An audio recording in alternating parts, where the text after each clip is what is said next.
Lingala News ni magazini ile inatukabraka mainformasyon ya kweli ile tunafuataka kila siku. Lingala News, Lingala News magazine atuafila information mimpe déjà la amalila tukilonda matukofi kiluba. Lingala News ina magazine betu tulanda ku RDC. Lingala News Lingala News magazine et pesa information solo. Ne vous trompez pas d'adresse pour être bien informé. Suivez Lingala News. Lingala News toujours, n'oubliez pas de rester connecté sur Lingala News. Yango Basangwa Solo. Lingala News, seule information vraie à qui.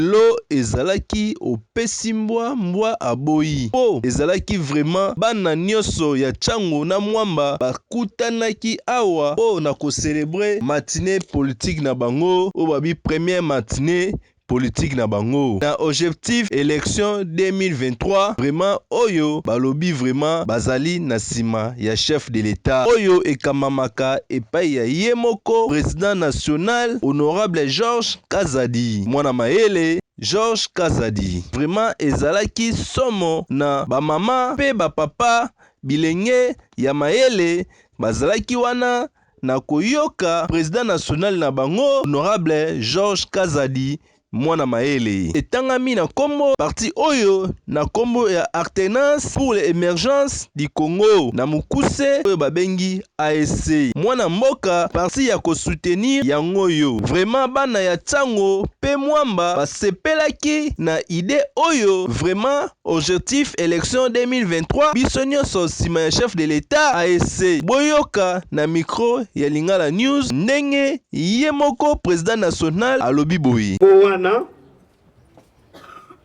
Nakanisi ndenge tofandi awa nazali bubelenga moko oyo azalaki eli pona ko siéger na Assemblée nationale nazalaka kuna naza ko défendre ba cause na bino ngana lobby oyo ezali ebandeli na lingi na ba élection ekoya nazalanga moko te. Toyokani? Yango omoni na bengi bino. Nalingi ke parmi vous ndenge tofandi awa tosala liboke tokoma ebele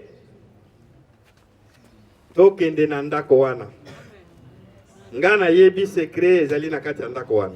Pe lisusu honorable Georges Kazadi abakisi boye po na mwana nyonso azala vigilant na badongola misu oyo bayaka aye kaka apesio elamba aye kaka apesio boye me azana susi ya mboka te.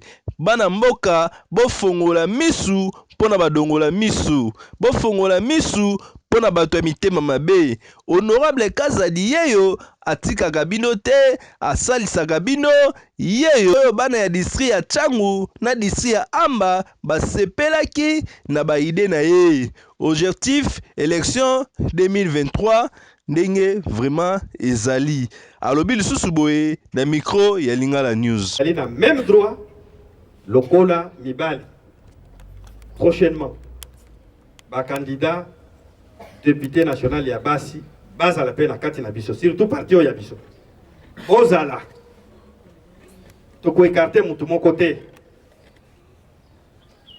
po bolakisi déjà que boza majorité biso tozalaka na assemblée nationale kuna soki tozo voter eloko bandeko oyo baza ko se sentir que toza na majorité te babimaka na bango kaba limbo toko voter te po bayebi ke basi bakoyi na bango basali lokola basiliki babimi libanda bakeye koloba wana voilà bazosala désordre kuna yango biso tobimi libanda mais eza échec bazwi babimi libanda mais bino lokola bozali awa emonani déjà na miso ke majorité eza na bamama tango baenrôlement ekobanda kutu tokobanda kovérifier bato na biso nyonso soki bazwi bakarte électeur surtout ya basi ngai moko na komanda kotuna ndenge boye avant tobanda masolo bolakisa nano bakarte électeur puisque soki oza na carte électeur wana te moyen okende kovote eza te. Donc parti Nabino, ASC, Nazalakana Kosepela Moko ya Kosakana Tetango na Mona Kaba image. Donc, Bino Moko Kaka Kuna Nenge Boza ko s'organiser et la Kisi Penza motivation. Namona Kabino Nazana ba image nyonso ezala ba photo. To bomba kango to zana bisika moko to zako bomba ngo. Puisque Aboyawa, est-ce que tu penses que Bino Mbongo?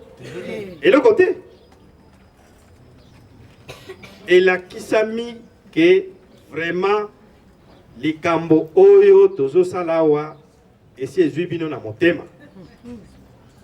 Obongo secrétaire général ya parti ASC azangaki malobate alobi boyi. Ezali siège national ya parti na biso ASC.